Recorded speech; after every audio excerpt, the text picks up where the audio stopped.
Now I am going to review Sam Raimi's Spider-Man,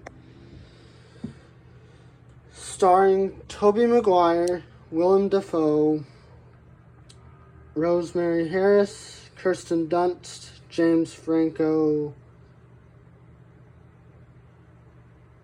and a score by Danny Elfman, who I've met before. I've shaken his hand, but I won't get too into that in this video. Anyways, this film came out in 2001, bringing Spider-Man to the big screen. And, I mean, it's an amazing movie, because with great power comes great responsibility. And this movie was great power, and it was a great responsibility for Sam Raimi to film. So, yeah. Anyways, James Franco is the best friend turned villain arc character turned back to hero character. But yeah, Harry Osborn. And the Green Goblin is played none other than Willem Dafoe, which is a great Hollywood actor. Aunt May is portrayed by Rosemary Harris. Spider-Man is done by Tobey Maguire. So Tobey Maguire also is Peter Parker. And then MJ is Kirsten Dunst. Now, you're probably going to fight me for not mentioning the actor of Uncle Ben, because, yeah, but you don't want to fight me, because I wouldn't want to fight me neither.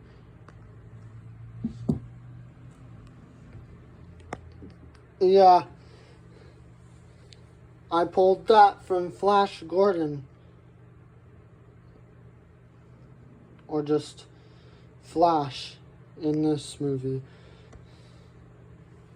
Yeah, and Flash is one of the most annoying characters in Spider-Man history. Why did they even have to write Flash as the bully? Because he even has a confusing arc in the MCU. But I won't get too into that in this video. Like I mentioned before, I'm not going to mention it in this video. Anyways, basically this movie starts, Peter Parker's just your ordinary high school student chasing after a bus, running late for school.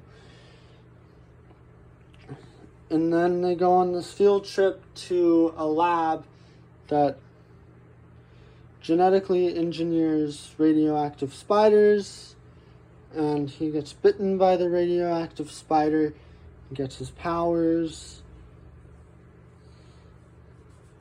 Norman Osborn's story in this movie, or Green Goblin, is basically getting fired from a company he started and just going on a rampage to delete all his enemies. Harry Osborn is Norman Osborn's son in this movie, and MJ is the pretty girl that lives 2 doors down. Quite literally. Nothing better than a ginger. Which, yeah, I'll mention that my crush is kind of a ginger. But hopefully they like me back. She has green eyes and she's beautiful. Anyways, back to the video. Okay, where was I? Oh yeah, Norman Osborn doesn't like Spider-Man. Oh, J. Jonah Jameson also doesn't like Spider-Man, but he ended up loving Spider-Man. Thank you for doing a good job, J.K. Simmons, in this movie. You did absolutely amazing, buddy. Anyways, yeah, Uncle Ben dies after giving Peter the "with great power comes great responsibility" speech, and then he fights Green Goblin, kills Green Goblin, and the movie's over. That's what I like about Marvel movies, is they don't give a crap about being dark. They're just dark and edgy. DC is more appealing to wider audiences because they're not dark. Anyways, this movie is rated PG-13 and slightly over 2 hours long. And yes, it has special features that you should watch. And I bet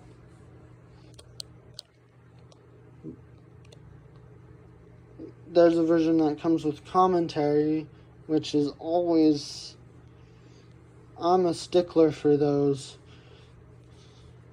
When a movie comes with commentary, I like listening to them talk about it more than actually watching the movie sometimes. And yes, the ginger kissing the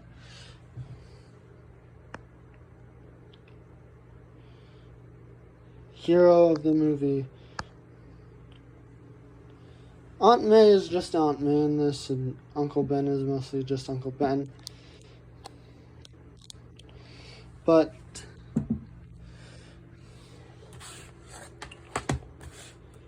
overall, yeah, this is a great movie. And it's a fun one to watch. I would recommend you watch it. I think it's on Disney Plus. Rent or buy on Vudu or Amazon or anything that it's on, because it's a great movie. It's got great music. Oh man, the theme in this movie is top notch when it comes to hero themes. And yeah, Danny Elfman does a good job of writing superhero movie music. He scored Justice League, which came out in 2017. Yes, Justice League, not Snyder League. Snyder League only released on streaming because of how long it was.